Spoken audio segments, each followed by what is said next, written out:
So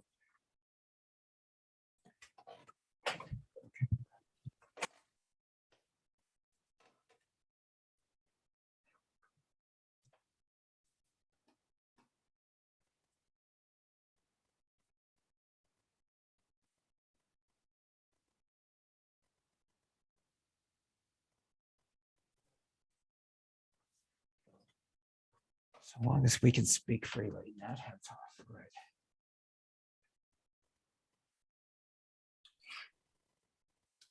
Ladies and gentlemen, you're listening to the We Be Free radio show, Brain Food from the Heartland. What an honor to have Harvey Wasserman, Harvey Sluggo Wasserman on the show. Truly an honor. Harvey, welcome. Thank you.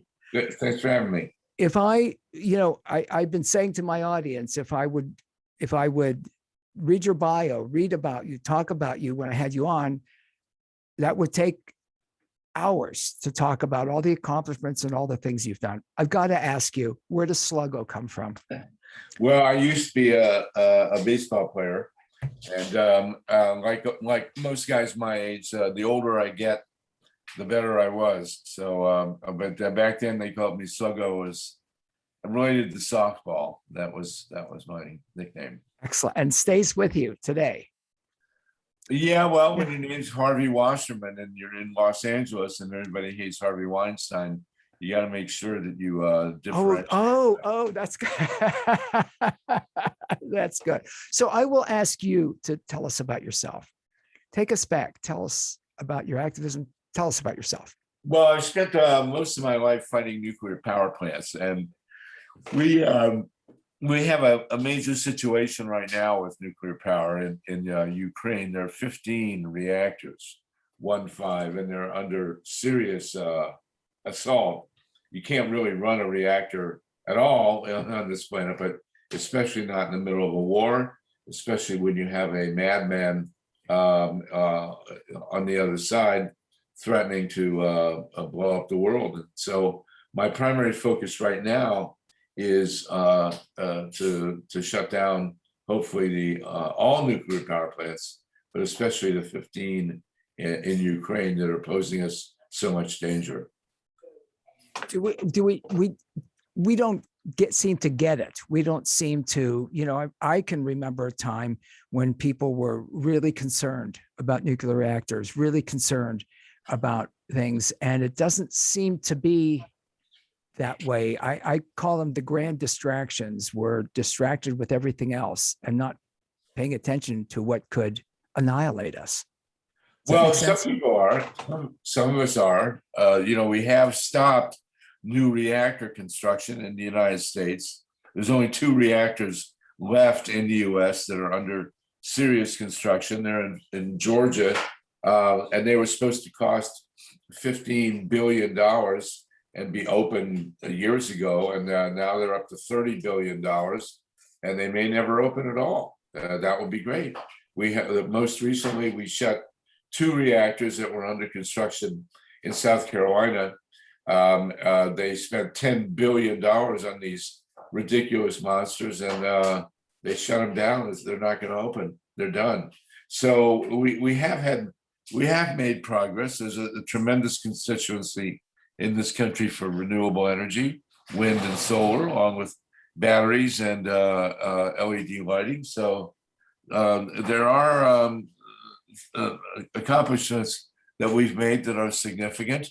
We also have many people fighting for voter rights. Donald Trump has said that if we have fair elections in this country, no Republican will ever get elected.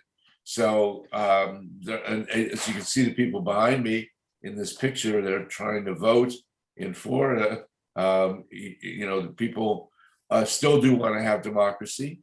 So we do have a constituency for survival on this planet, and it's significant. The question is, will it be enough? Will it be enough? Will it be enough? Tell us more about your concerns with the Ukraine. Well, we have, as I said, there are 15 reactors in Ukraine. Putin has already taken over 6 of them.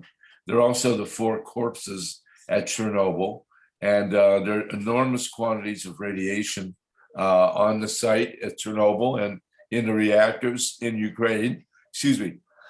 And these reactors are bigger than Chernobyl. The ones, sorry, the ones currently operating. You know, an accident at any one of these reactors could cause an apocalyptic release of radiation. So billions of dollars and millions of people are at risk. It's sorry, it's a disastrous situation, and you know, we're in serious danger. I mean, the world's at risk, correct? The whole world is at risk because of atomic energy, yes, and because of these 15 reactors in Ukraine. I'm a little chilly. Sorry. There we go. So, you know, we have to shut these reactors. We have to stop this war. It's as simple as that. How do I want to say this? When I think about the piece that I have posted up, how the peaceful atom makes Ukraine a nuclear war, and we're not recognizing it. We're just don't seem to be focused enough on any. And I don't know what all the solutions are, certainly, but we certainly aren't dealing with it and dealing with that horrific threat. If people don't care enough about what's happening in Ukraine, about the human tragedies that are going on now, you got to care about the nuke issue and the world. Well, the problem in Ukraine is there's no easy solution. These 15 reactors in Ukraine, any one of which could cause a major Holocaust, supply the country technically with 40 or 50% of the electricity in Ukraine. So it's not an easy situation. All we know is that the war has to stop and the reactors have to shut and never open again. And that nuclear power worldwide has to end. There are 414 or thereabouts reactors operating worldwide, and they're a catastrophe. They create radioactive waste. They blow up. They irradiate people. They heat the earth. They're a disaster. It's the biggest technological failure in human history. And the easiest answer is to shut them all down. But in Ukraine, in the middle of a war, it's a tough. We don't have the power to do that at this point in time. As I said, Putin is now in control of 6 reactors in Ukraine, and the 4 corpses at Chernobyl, and he's got the power to just say, hey, if you don't do what I want, I'll blow these reactors up. The other 9 in Ukraine are extremely vulnerable. He could also hit any one of the 400 or so in the rest of the world. There's really nothing to do to protect a nuclear power plant. And all these people have been advocating as if it's some kind of magic solution to global warming. It's the opposite. Nuclear power plants cause global warming. They heat the earth. They create radioactive waste. They also prevent us from moving forward with renewables, which is what we really need to do. When you think about that, again, and thinking about how some people are perceiving it, again, I just think we just lack, I shouldn't say we're not focused on the hell that can come out of this without, people are looking at it politically or whatever. Certainly in the United States, it's politics. It seems to be politics, distraction, whatever, as opposed to, as you said, nuclear holocaust. When you think about Chernobyl, what else can you tell us about Chernobyl, Harvey Wasserman? Well, Chernobyl blew up on April 26, 1986, and it sent a radioactive cloud worldwide that we're still dealing with. It's been linked to more than 1 million deaths worldwide. And now we still have a radioactive core that's dangerous, that could blow up. The world community had to spend $2 billion to cover this thing with a sarcophagus. We don't think, doesn't appear that sarcophagus is going to be immune to a military attack. In other words, Putin could blow it up. He's in charge of the site now, and who knows how much he cares about radiation being emitted into the atmosphere. So this is a Holocaust or apocalyptic level of situation that we really are not prepared fully to deal with. And that's why we shouldn't build these reactors at all. There should never be another nuclear plant built, and the ones that we have are stuck with need to shut. But thankfully, we have the alternatives to do it. Solar, wind, batteries, LED lighting. These are the things that can take the place of nuclear power and give us the power we need without these crazy radioactive side effects. When you think about some of the things that are going on, I mean, I remember 3 Mile Island. It's not close to where I'm at, but certainly not far. When I would drive to New York, and just some of the things with the near disasters that we've had. Well, 3 Mile Island was a disaster. Yeah, and we did have a small explosion inside the reactor building, and radiation was emitted, and people were killed at 3 Mile Island. I went there in January of 1980 and did a tremendous amount of research, and came to the obvious conclusion that people had been seriously harmed, animals were harmed, crops were affected, the ecology was impacted. So 3 Mile Island also it turned an asset, a $900 million asset, into a $2 billion liability overnight. So this is all serious stuff. And people were scared by 3 Mile Island, and then told that there was no radiation release, which is a lie. They were told that no one was harmed, which is a lie. The one thing you can count on in a nuclear accident is that the industry will lie about it. And that's what's happening in Ukraine as well. And it's just something we have to deal with, and an industry that has to disappear. That's all there is. What continues to drive you? This has been a lifetime for you, many, many decades. What continues to drive you? Well, I have many grandchildren, and congratulations. Yes, it's a big deal. And I look at them and I say we need to leave them an earth they can live on. And right now we're in danger of not doing that. And as I say, the number one threat to their future and our future is these atomic reactors. It's just an insane mistake that was made, thinking that the power of the atomic bomb could be somehow unleashed to produce electricity. The irony is that when the nuclear industry was being sold at the beginning by the nuclear weapons industry, they said that electricity would be too cheap to meter. That was their line. It would be, so prolific that nobody would have to pay for it. Well, the irony now is that we actually have electricity that's too cheap to meter. It comes at night in the plains of West Texas, where wind power is so powerful that it puts up electricity on the grid. And at night, people don't have to pay for it because there's so much they want to take off the grid. And so people can do their wash and charge their cars and watch their TV shows without paying for electricity. So wind power has come in and fulfilled the big promise of nuclear power. And I'm a historian. I'm just finishing a book called The People's Spiral of U.S. History. It's available on Amazon. And in researching this book, I learned that all these promises that were made by the nuclear industry didn't come true, and here we are. We're stuck with these incredibly dangerous engines of mass destruction. Oh, ladies and gentlemen, I'm talking with Harvey Wasserman.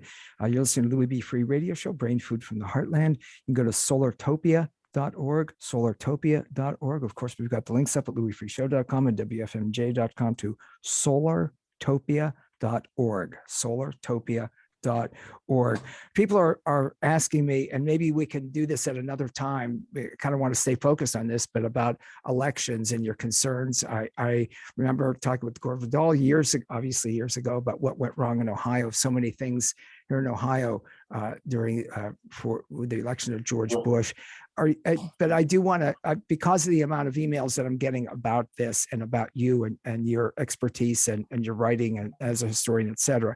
How do you feel about our election, the system today? Well, we're in deep danger of having a fascist coup because the Republicans, the old uptight rich white men who've run this country for so long, are losing their grip. We're having a demographic revolution here, where by 2050, maybe earlier, the country will be a majority non-white. You have the rise of women, who are the majority of the electorate. You know, in 2020, women voted 58-42 to get rid of Donald Trump. And you know, Trump has said, if we have fair elections, no Republican's gonna be put in office. So they're rigging the system. They're trying to cut the guts out of American democracy. The fight is especially interesting in Ohio, where the Republican supermajority in the legislature has been rigging the districts so that they can retain control of the congressional delegation, which is ridiculous, and has supermajorities in the legislature, which is also ridiculous. Right now, Ohio is generally believed to be about 54-46 Republican, and yet they're rigging a congressional delegation that's 75% Republican and similar majorities in the Ohio legislature. It's insane. We really owe a tremendous debt of gratitude to the Chief Justice of the Ohio Supreme Court, Maureen O'Connor, who has stood up and stopped, at least temporarily, this terrible gerrymandering. But all across the country, the Tucker Carlsons and Steve Bannons of Donald Trump's are trying to steal elections, prevent people of youth and color from voting, rigging the vote counts, rigging the gerrymandering the districts for the congressmen, for the state legislatures. It's really bad. It's the worst it's ever been, because these people understand that demography and democracy are not on their side. The big enemy, the one thing that Donald Trump hates the most, along with Steve Bannon and Tucker Carlson and all these horrible guys who've been cross-examining the new Supreme Court appointee, they all hate democracy. They all know that they cannot have power if the people of this country actually have their say, and that's what we're looking at. And you know, in Ohio 2004, I was teaching in Columbus at Columbus State Community College and Capital University, and my colleague Bob Fitrakis of political science. Yeah, Bob's been on with me. Yeah, he you know, he showed how they were stealing the election, and we've written, I don't know, 5 or 6 books about it, and they're doing it again. They cannot hold power, the Republicans, without rigging the elections. And if we have fair elections, no Republicans will be in office again, and that's the reality of the situation. Very honestly, I'm not. I hope you don't mind. Well, let me say the thoughts of Harvey Wasserman, Harvey Sluggo. I just love the Sluggo thing. Sluggo Wasserman on the Louis B. Free Radio Show, Brain Food from the Heartland. I hope you don't mind my interjecting this, but I'm disgusted with both parties at the federal level. I just wish that people would go to the any government, be of the people, not of the party. And well, maybe we can talk more about that at another time. What can we do? What can people do about what's going on? Of course, they can go to your website, solartopia.org, Harvey Wasserman. But what can we do? I mean, it's frightening. We need to organize. We need to have people aware and engaged and changing the nature of how these elections are held, so that we can be secure in the knowledge that our elections are fair and honest and reflect the will of the people. You know, the Republicans love to yell at progressives for supporting so-called socialistic programs, but the reality is that Medicare for all is supported by a majority of the American public. The Green New Deal, the idea of preserving the environment, the idea of converting to renewable energy, this is supported by a majority of the country. The good news about being a so-called leftist in this country now is that the majority of the people support us. The country is 50% of the United States is under 40. The millennial generation and the Zoomer generation constitute a majority of the electorate, and they want change. They want to stop climate disaster. They want to end homelessness and hunger.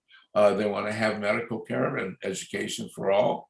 These are just normal, everyday human demands, and that's what the Republicans can't handle.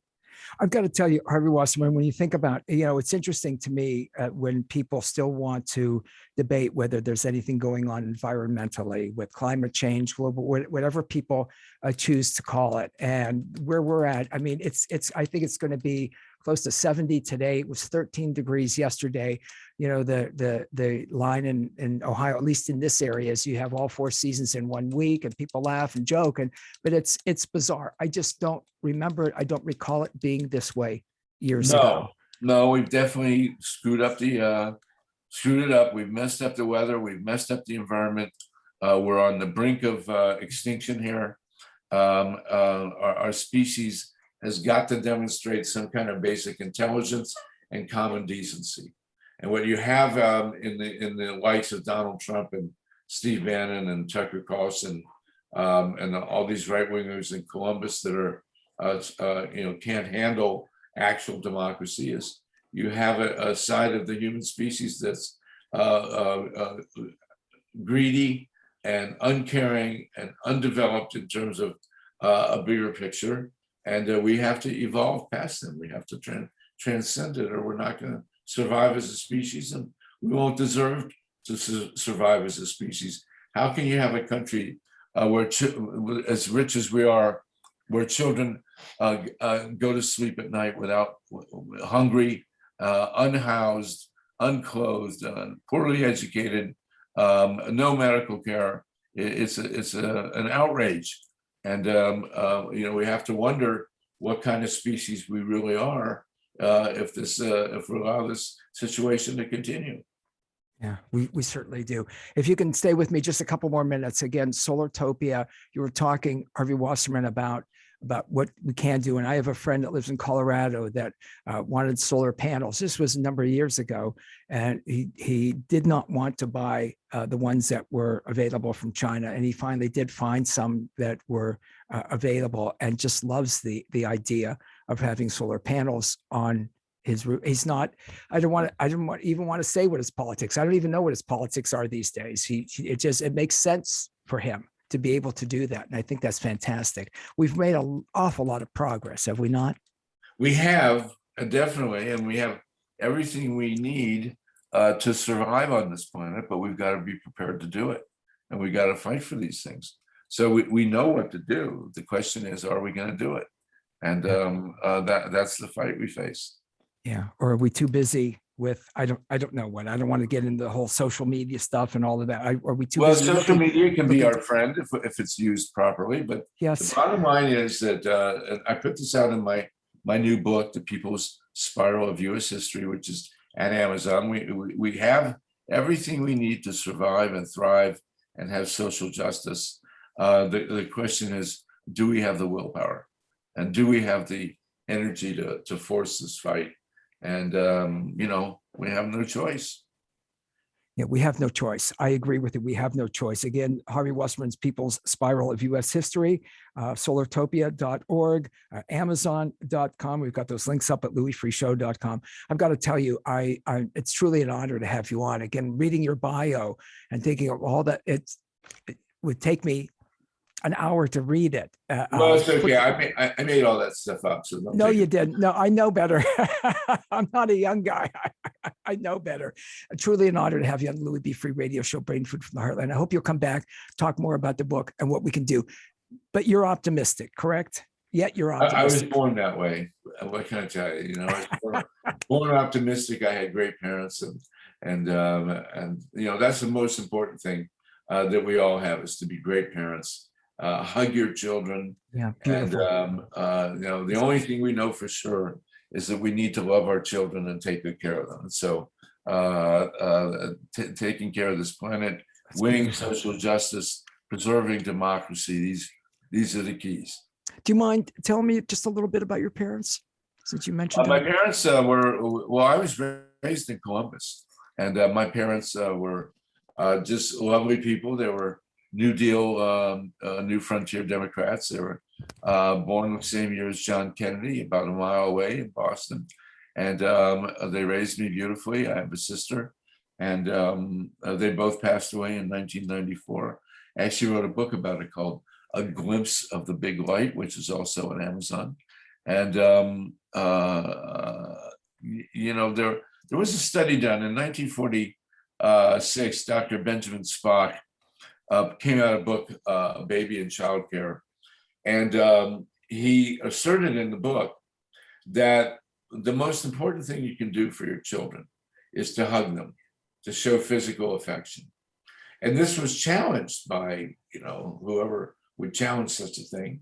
And a study was done, a very long study was done on the effects of affection from parents.